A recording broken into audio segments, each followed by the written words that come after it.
അല്ല, പോസ്റ്റ്മോർട്ടം നടപടികൾ പുരോഗമിക്കുകയാണ്. പോസ്റ്റ്മോർട്ടം ഏതാണ്ട് കഴിയാറായി. പോസ്റ്റ്മോർട്ടം കഴിഞ്ഞാൽ അപ്പോൾ തന്നെ ബോഡി എംബാം ചെയ്ത് ബോഡി അവരുടെ നാട്ടിലേക്ക് അരുണാചൽ പ്രദേശിലേക്ക് കൊണ്ടുപോകാനായിട്ടുള്ള ക്രമീകരണമാണ് ചെയ്യുന്നത്. അത് എങ്ങനെ വേണമെന്നതിനെ സംബന്ധിച്ച് അവർ വീട്ടുകാരുമായിട്ട് ആലോചിച്ച് അവരുടെ താല്പര്യത്തിനനുസരിച്ച് നമ്മൾ ക്രമീകരണങ്ങൾ ചെയ്യും. ഇവിടെ നിന്നും ഇറ്റാനഗറിലേക്കുള്ള ഒരു പ്രശ്നം എന്ന് പറയുന്നത് ഇവിടുന്ന് കണക്ടിവിറ്റി പ്രശ്നമുണ്ട്. ഇവിടെ നിന്ന് ഡൽഹിയിൽ നിന്നും പിന്നെ ഇറ്റാനഗർ, പിന്നെ അവിടെ നിന്ന് ശേഷവും അവരുടെ വീട്ടിലേക്ക് കുറേ അധികം ദൂരമുണ്ട്. അപ്പോൾ അതുകൊണ്ട് അവർ പറയുന്നതനുസരിച്ച് ഏകദേശം ഒരു 2-3 ദിവസം വരെ എടുക്കാം. അപ്പോൾ അതുകൊണ്ട് ഇതെങ്ങനെ കൊണ്ടുപോകും, പിന്നെ അവിടെ കുറച്ച് സൗകര്യങ്ങളുടെയൊക്കെ അപര്യാപ്തതയുണ്ട്.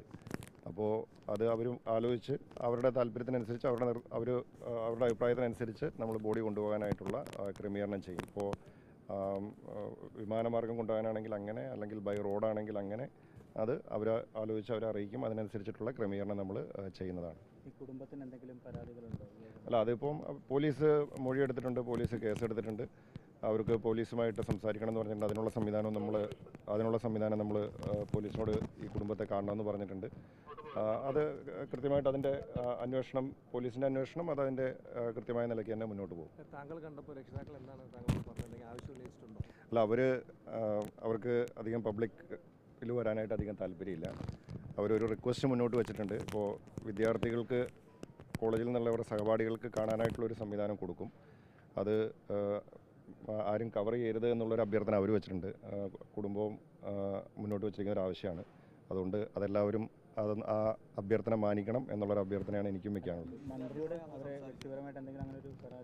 ഇല്ല, അങ്ങനെ പരാതികളൊന്നും പറഞ്ഞിട്ടില്ല. അവർ പോലീസുമായിട്ട് സംസാരിക്കണം എന്നുള്ളൊരു ആവശ്യമാണ് പറഞ്ഞിരിക്കുന്നത്. നമ്മൾ അതിനുള്ള സംവിധാനം ചെയ്തിട്ടുണ്ട്. ബാക്കി അന്വേഷണം അതിൻ്റെ നിലയ്ക്ക് മുന്നോട്ട് പോകട്ടെ. അല്ല, ഇപ്പോൾ നമ്മൾ വിദ്യാർത്ഥികളൊക്കെ ആയിട്ട് ഞാൻ പലവട്ടം സംസാരിച്ചിരുന്നു. ഈ വിഷയം ഉണ്ടായ സമയം തുടങ്ങി സംസാരിക്കുന്നുണ്ട്. പിന്നെ അത് നമുക്ക് എന്തെങ്കിലും കുറച്ച് കാര്യങ്ങളൊക്കെ കോളേജ് മാനേജ്മെൻറ്റും അവരുമായിട്ട് സംസാരിച്ചിട്ടുണ്ട്. നമുക്ക് എന്ത് കാര്യങ്ങളുണ്ടെങ്കിലും അത് അവരുമായിട്ട് സംസാരിച്ച് ഇല്ല, പൂർണ്ണമായിട്ടും എല്ലാ കാര്യങ്ങളും ആയി എന്ന് പറയാൻ സാധിക്കില്ല. പിന്നെ ഞാൻ പറഞ്ഞില്ല, ഇപ്പോൾ അതിൻ്റെ ഒരു സമയമല്ല. നമ്മൾ തീർച്ചയായിട്ടും കുട്ടികൾക്ക് എന്തെങ്കിലും ആശങ്കകളുണ്ടെങ്കിൽ അത് കോളേജുമായിട്ട് സംസാരിച്ച് അതിനകത്തൊരു പരിഹാരം ഉണ്ടാക്കും. നമ്മളിപ്പോൾ അങ്ങനെ ഒരു ചർച്ചയുടെ സമയമല്ലല്ലോ. തീർച്ചയായിട്ടും അത് ആവശ്യമുള്ള കാര്യങ്ങളിൽ നമ്മൾ ഇടപെടും. അത് സംസാരിച്ച് ആവശ്യമായിട്ടുള്ള അതിനകത്തുള്ള പരിഹാരം ഉണ്ടാക്കും. അവിടുത്തെ കുട്ടികൾ നേരത്തെ മിനിസ്റ്റർ വന്ന് കണ്ടിരുന്നല്ലോ.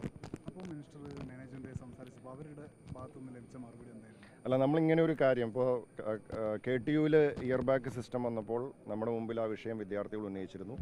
അത് നമ്മൾ KTUവുമായിട്ട് സംസാരിച്ചു. KTUവിൻ്റെ സിൻഡിക്കേറ്റ് അത് കൂടിയാലോചിച്ച് അതിനകത്ത് അത് ഒഴിവാക്കുവാനായിട്ടുള്ളൊരു തീരുമാനം, ഇയർ ബാഗ് സിസ്റ്റം ഈ വർഷം അത് ഒഴിവാക്കാനായിട്ടുള്ളൊരു തീരുമാനമെടുത്തിരുന്നു. ഈ വിദ്യാർത്ഥികൾ എൻ്റെ അടുത്ത് വന്നപ്പോൾ ഞാനും കോളേജ് മാനേജ്മെൻറ്റിനോട് അതേ ആവശ്യം തന്നെയാണ് മുന്നോട്ട് വെച്ചത്. കാരണം സർവകലാശാല വെച്ചിരിക്കുന്ന നിർദ്ദേശങ്ങളനുസരിച്ച് തന്നെ കോളേജും പോകണമെന്നുള്ളതാണ്. പക്ഷേ കോളേജ് ഓട്ടോണമസ് ആണ്. കോളേജിന് അവർക്ക് അക്കാഡമിക് കൗൺസിൽ അത് സംബന്ധിച്ച് തീരുമാനങ്ങൾ എടുക്കാനുള്ള അധികാരമുള്ള ബോഡിയാണ്. മാത്രവുമല്ല, കോളേജ് പറയുന്നത് കോളേജിൻ്റെ ക്രെഡിറ്റ് സിസ്റ്റം വ്യത്യസ്തമാണ്. യൂണിവേഴ്സിറ്റിയുടെ ക്രെഡിറ്റ് സിസ്റ്റത്തിൽ നിന്നും ഡിഫറൻ്റ് ആയിട്ടുള്ളൊരു സിസ്റ്റമാണ് കോളേജിനുള്ളത്. ഓട്ടോണമസ് കോളേജുകൾ പലതും അവരുടേതായിട്ടുള്ള നിലയ്ക്ക് ഇതുപോലുള്ള സിസ്റ്റംസ് ഇൻട്രൊഡ്യൂസ് ചെയ്തിട്ടുണ്ട്. അത് മറ്റ് പല കോളേജുകളിലും ഉണ്ട്. അപ്പോൾ അതിൻ്റെ അടിസ്ഥാനത്തിലാണ് അവരത് മുന്നോട്ട് പോയത്. പക്ഷേ എന്തായാലും ഇപ്പോൾ ഇങ്ങനെ ഒരു സാഹചര്യത്തിൽ നമ്മൾ അവരുമായിട്ട് സംസാരിക്കുകയും അവർ യൂണിവേഴ്സിറ്റിയുടെ മാനദണ്ഡങ്ങൾക്കനുസരിച്ച് തന്നെ ഇത്തരം കാര്യങ്ങളിൽ മുന്നോട്ട് തീരുമാനമെടുത്ത് പോകാം എന്നുള്ളതാണ് അറിയിച്ചിരിക്കുന്നത്.